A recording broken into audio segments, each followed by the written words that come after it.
Now imagine being pinned to the floor for 18 years by a strange disease that inhibits your growth and the use of your arms and legs. That's the reality of 18-year-old Gideon Kwame Fafa Apenya, who was struck with a spinal condition at 3 months and has not recovered since. I visited Gideon at his home in Peki Avetile in the Volta region.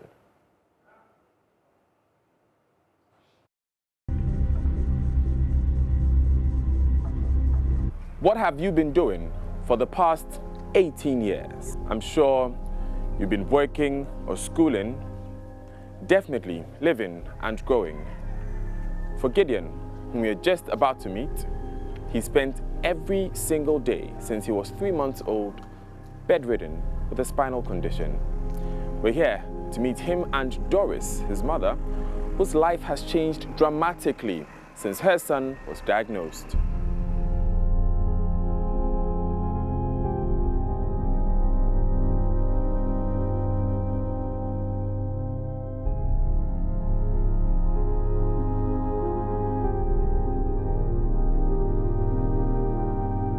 Gideon lives at Peki Avetile in the Volta region with his mother Doris and grandmother, who is also bedridden.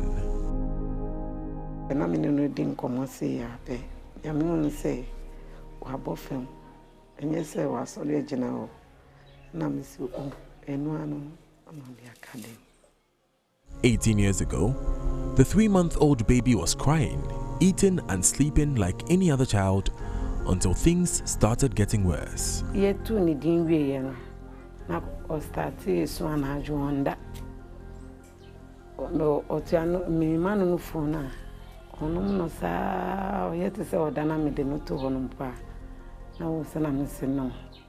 First one, na me be kind wono no no ntisa nti ono senia oye na me de hu ye say bribi eye akola no catch my sister no friend me na de ko hospital e de no ko pe no ko share say ni spinal cord no na eye nti free one no omo ma e dey say ensamba na so yes sign the chibe film na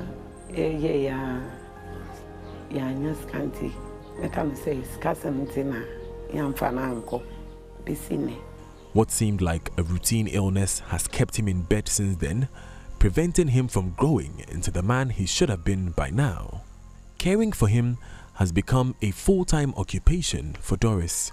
She is unable to take up a meaningful job because her son needs her help. First, I to make up a job mama for be a distance, a move train kakra. Now, maybe war no 90 centi a year. A mamma to me call baby, me she. Baby, I make up baby. Just say to me, sana, or be a friend say. Oh, be Beshaman, baby, a honey haya. Just say me, person, a quachi. A jano. Say, so come dinner. Monso, and now when yes, I be ama will be say, Abia, so come dinner, and see me. Miana, me, send me out, see me in nature, my crown, Sam, and I can intimidate.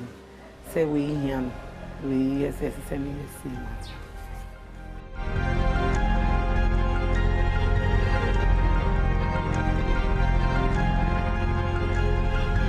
She sells oranges for a paltry 10 Ghana cedis, which she recoups every 2 weeks.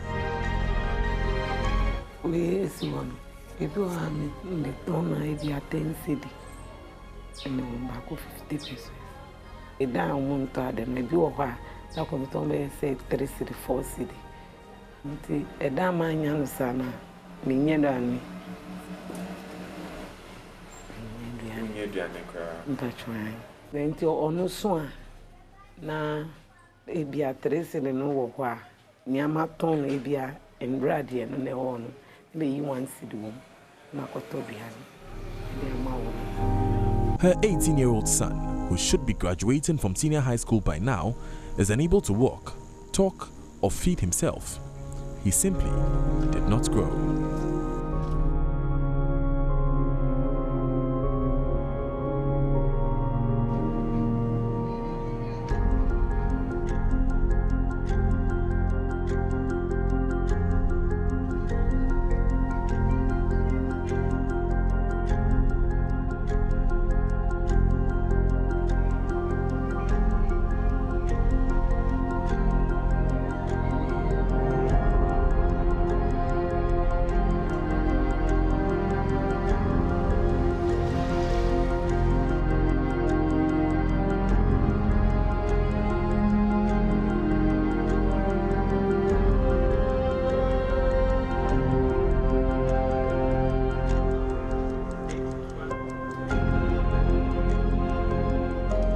Though Doris says she no longer feels the grief and despair which greeted the news of Gideon's condition, her tears betray a deeper pain.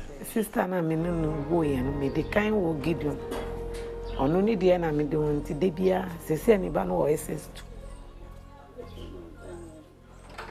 Gideon wo ono so yo bem.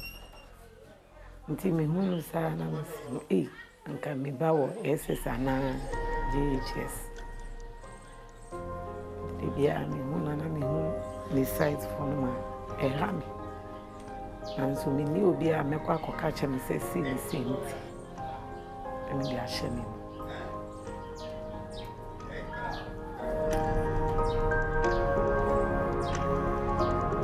Terry is a social worker at Peki with the Ripple Foundation. He describes the shock he felt when he first met Gideon. I was able to control myself. It was a big problem to me. So there, and I called our founder outside. I came to find some problem like this. So quickly, she said I should give her some pictures to see. So quickly, I took some pictures, then I sent to her. So that says, no, this one there, she can't even watch because she's even crying. She started crying.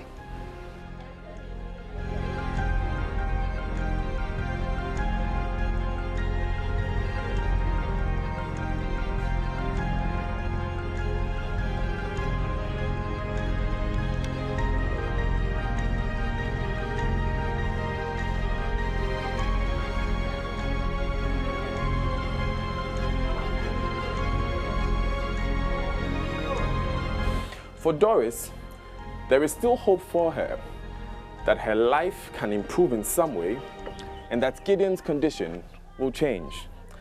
Medical officers say it will be difficult for him to have the semblance of a normal life, but definitely his comfort can be improved. We wait to see what the professionals have to say, but we're hoping that tonight Gideon will sleep in peace. Daniel Daze, JoyNews, Peki.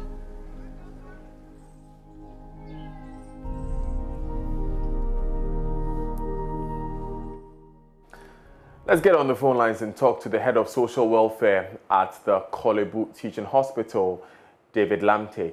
Mr. Lamte, thanks for joining us. So we've met Gideon. This is someone who had a strange medical condition and his parents could not afford the health Hello, care. sir. Yes, I can hear you now. Okay, great. Great to have you. The line is faint. It's very faint, sir. Great to have you, Mr. Lamte. Hello? Can you hear me, Mr. Lamte? Yes, your line is very faint now, sir. How is it now? I'm saying that your line is very faint. Right. I'm hoping you can hear me now. I'm asking what are the options available to parents when they can't afford the health care for their children? Yes. So, like, okay, you are calling me on another line. Hello? Right. Mr. Lamte, we'll try and re-establish contact with David Lamte. He's the head of social welfare at the Kolebu Teaching Hospital.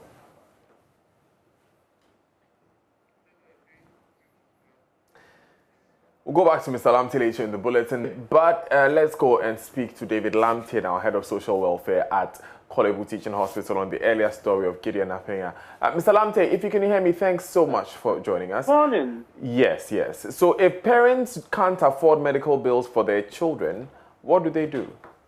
Yes, when such cases come to the hospital and they don't have funds for treatment, what we normally do is that we have what we call the paper form in the hospital that we issue out for them to get the needed assistance to do their investigations and then treatment. So when they are admitted, then of course we also get philanthropists to come on board to assist them.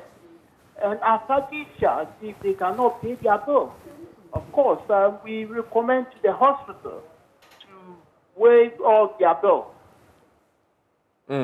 So Yes. when you hear of a case like Gideon, where his mother went to the hospital, she says they went to the children's hospital 18 years ago, and they couldn't come back for a checkup. So the condition has been with him since then. How do you react to that, or how does that make you feel? Well, normally what we do is that we make inquiries as to why they couldn't come back. So when we investigate and know the reason why they couldn't come back, then based on that, we are able to assist them, as I said earlier on.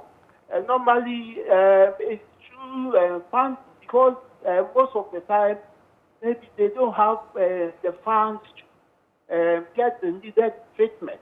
And so they go back and then relax without coming back to the hospital. But however, if they are educated and then they know that there is such a system as the social welfare unit at the hospital, and they follow up, we are able to help them get the needed treatment. Okay, so for someone like in the current state that they're in now, it's been 18 years since he received any medical treatment. What are the options available to them now? What can they do today? Well, the option that is available for us now is for the patient to get back to the hospital so that the doctors will do the necessary assessment and know as to whether the treatment will have to go on or otherwise. Right. So can they, for instance, walk into the Kolebu Teaching Hospital tomorrow? Yes. Right. Being the head of social welfare there, would your office be willing to follow up on this particular case? Yes. Right. We'll be in touch, Mr. Lamte. Thank you so much for joining us this morning. Right, David Dante is head of social welfare at the Kolebu Teaching Hospital. He's encouraging that Gideon seeks professional health care from medical professionals in the shortest possible time.